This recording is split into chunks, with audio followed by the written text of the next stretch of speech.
In boxing, a fight is not over until the bell rings. This is why boxers are advised to always protect themselves at all times, because every moment counts.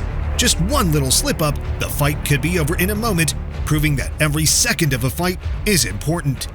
Therefore, in today's video, we'll look at some epic knockout moments that happened in the last seconds of the round.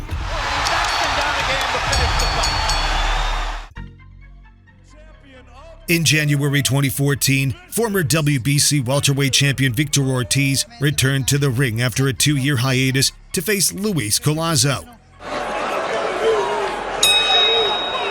Ortiz hoped to make his statement in his comeback fight, but Collazo, also a former title holder in the welterweight division, quickly dominated the fight. Collazo just took a good right hand, and he just gave it. Things can change. Collazo decimated Ortiz in just 2 rounds, breaking his jaw in the process.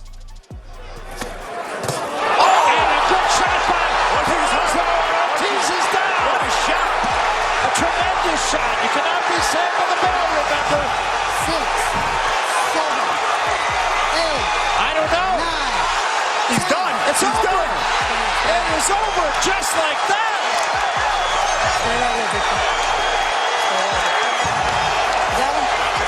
There couldn't have been more than a second or 2 left in that round. It was a big right hook. He never saw it coming.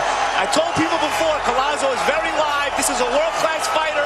People forgot about him, not because of his mishaps in the ring, but just because they haven't seen him. He's always been on a world-class level. 259. And he was all about business tonight. Took care of it in the second round. 1 second left in the round when he dropped it. In September 2008, former world champions Shane Mosley and Ricardo Mayorga met for the first time for the vacant WBA Intercontinental Light Middleweight title.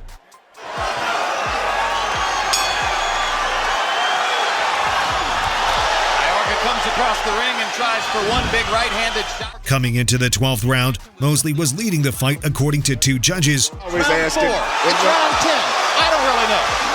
At the end of the last round, it looked like he's starting to give a little bit emotionally. Oh yeah, well the gap in technical skills is starting to show up in a big fight in.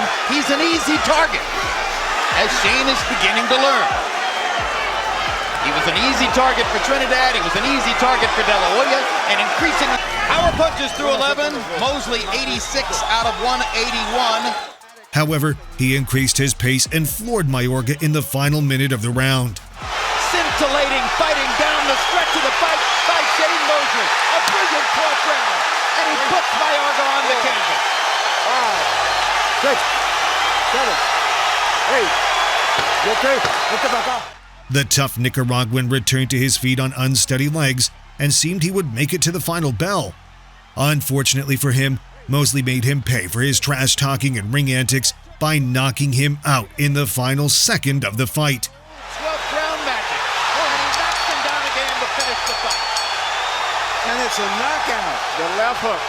It's a knockout. He finally got it. Brilliant stuff by Shane Mosley. Shane Mosley, I love. In March 2010, Eddie Chambers got his first shot at a world title against unified champion Vladimir Klitschko. Good luck. Klitschko took control of the fight from the opening round, using his height and reach advantages. A frustrated Chambers, however, lifted Klitschko and took him down several times. The fight was mostly one-sided for the first 11 rounds, with Klitschko keeping Chambers at the end of his jab and occasionally throwing straight right hands.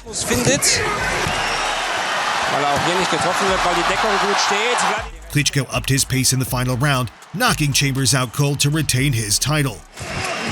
Guter linker Haken und da kommt der Treffer noch voll durch, der linke Haken nicht mehr zählen. Da braucht Genaro Rodriguez nicht mehr zu zählen. Der ist nach vorne, müssen die Ringärzte ran. Da muss der Mundschutz schnell rausgenommen werden. In 2019, unbeaten Brandon Lee made his Showbox debut against Nicaraguan Milton Arouse in a scheduled 8-round bout. Now that the formalities are over, we are underway. However, the rising star made short work of Arouse by dropping him at the bell in round 2 to claim his 17th straight victory. It's okay if you know what you're doing and you're not too close to the fighter. and you throw the depth down here. Right hand just dropped him flat. Clean right hand. 4, 5. And that's it. That was right at the bell, right? That was it. In December 2016, Alexander Povetkin faced Frenchman Yoan Dupain, who took the fight on a day's notice. Povetkin was initially scheduled to face Stavern, but the Canadian withdrew from the fight after Povetkin tested positive for a banned substance. Povetkin easily dominated the fight, hurting Dupain multiple times in the fight before producing a breathtaking knockout at the end of round 6. Обойти эту защиту. Ну что ж, первая половина боя заканчивается нокаутом. Жон Дюпа после левого бокового тяжелейшего оказывается в нокауте. В тяжелом нокауте. In September 1996, unbeaten heavyweights Daryl Wilson and David Tszyu competed in HBO's Night of the Young Heavyweight. Tszyu was also making the first defense of his WBC International Heavyweight title. Takes off the robe, looks to be in excellent shape. Same kind of condition that he was in when he fought against Shannon Briggs, if anything. Both men stood at close quarters trading big shots. Fight. Make him fight this fight by beating him to the jab. Make a young fighter say, I can jab too. Triple left hook. But with seconds to go in round 1, the inevitable happened as Tszyu caught Wilson flush, knocking him unconscious. Wilson tries a right hand across the top. Tszyu lands a short left. First down Wilson, or first time Wilson's ever been down. Can he beat the bell? Can he beat the bell? No! He can't. He's counted out. Another first round knockout for David Tszyu. In November 2006, Shannon Briggs challenged Sergey for his WBO heavyweight championship. But despite all of the... Throughout the first 11 rounds of the fight, there was little to no action, but Liakovic did enough to be ahead on all the judges' scorecards coming into the final round. However, Briggs suddenly burst into life in the final minute of round 12. Then, with only 30 seconds left in the fight, Briggs dropped the champion along the ropes. Gasping. Big right hand by Briggs. Looking to follow it up with the left. The right, down goes Lovich through the ropes. 5. Liakovic got up but crashed into the ropes moments later, giving Briggs the victory with only 1 second left in the fight. To the end. Knocks the back of the head. Oh, look out! Lovich down through the ropes onto the scorer's table. It's all over. Bobby Ferreira's waving it off. Ferreira is waving it off. And a dazed Sergey Lovich is stuck between the officials' table and the ring. And Shannon Briggs has won. In September 2005, WBC light flyweight champion Eric Ortiz made the first defense of his championship against unbeaten Brian Voria.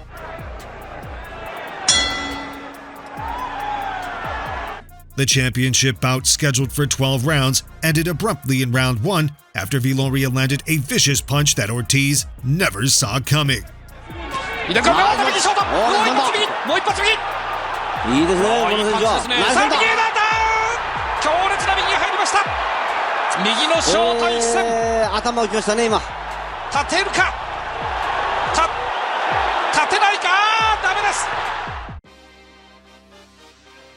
In November 1996, Christy Martin faced Bethany Payne in a scheduled 6-round bout.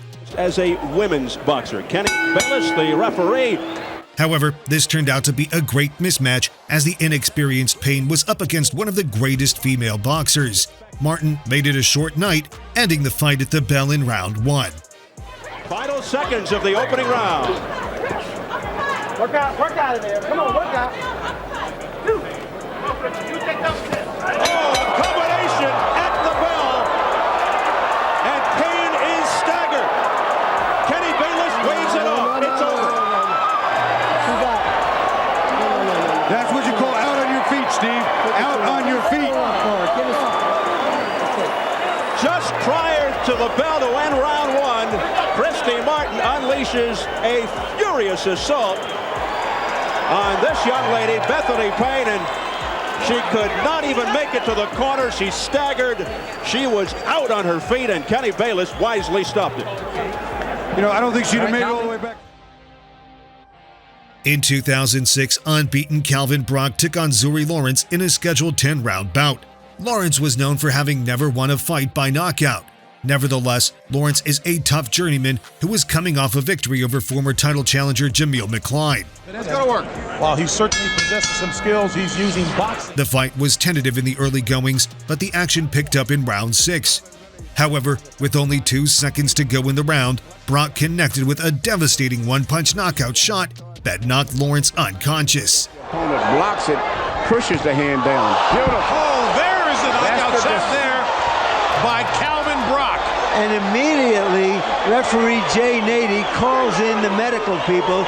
He saw that the eyes in Lawrence's head roll back with one explosive left hook.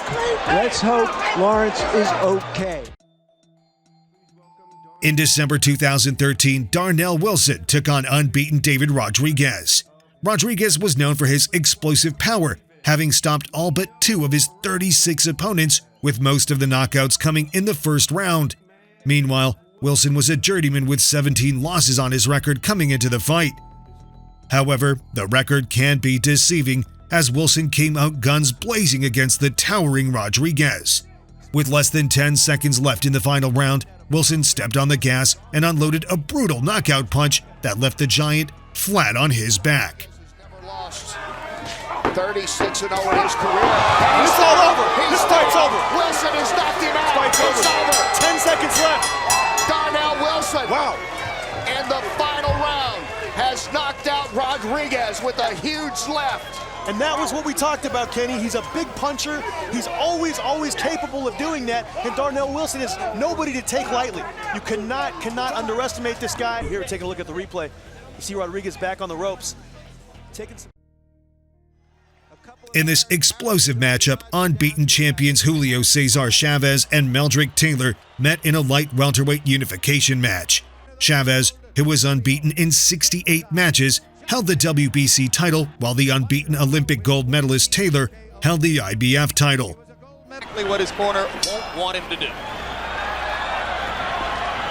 Taylor, who was 4 years younger than Chavez, used his incredibly fast-handed foot speed to build an early lead on the scorecards. Taylor lands a vicious right hand. He won this fight in fine fashion. Now get out. Solid left. However, Taylor became exhausted in the later rounds due to his work rate, allowing Chavez to take control of the fight. May well have won every round. You know what I see now, Jim, is the fact that Taylor's coming out on top again. Taylor's going through the body with 2 hands. He's been nothing short of great in that. Taylor started bleeding from his mouth and nose due to the accumulation of power punches from Chavez. Coming into the 12th round, Taylor was leading on 2 of the scorecards and just needed to stay on his feet until the final bell to win. However, he chose to engage in a slugfest with Chavez and was floored in the final seconds of the fight.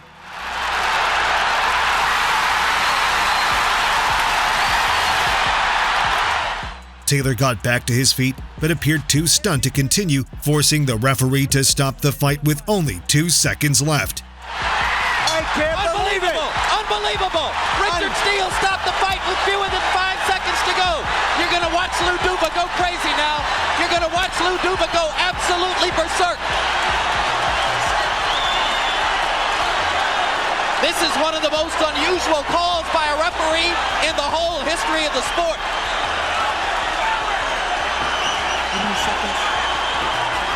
5 seconds left.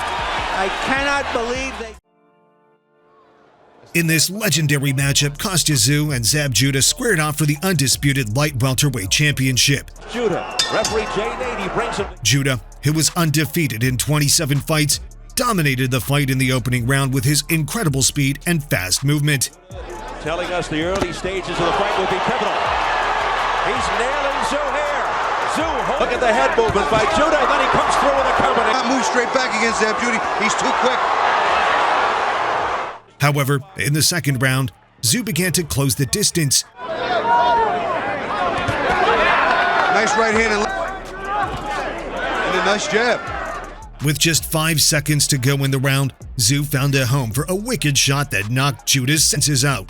The outcome is one of the most hilarious moments in boxing history. Things up. And ending strong. Down he goes. A right hand. He's in trouble. He's in real trouble. It's over. JD stops the fight in the second round, and it's over for Tszyu. A right hand upstairs, and it's over just like that. Unbelievable. You know, Steve, was something I think the people at home should know. If you get up and fall back down, it's an automatic stop it. So we have controversy here in Las Vegas as Zab Judah protests along with his people. Don't worry about it. I told you. You wasn't with him right here. I told you. This guy. Here at the setting for one of Mike Tyson's greatest disappointments to Evander Holyfield, a major disappointment for his Brooklynite friend Zab Judah, 259. Are there other last-second knockouts that you know that are not on this list? Leave your answer in the comments below. Don't forget to like this video, subscribe, and turn on the post notifications for more interesting videos.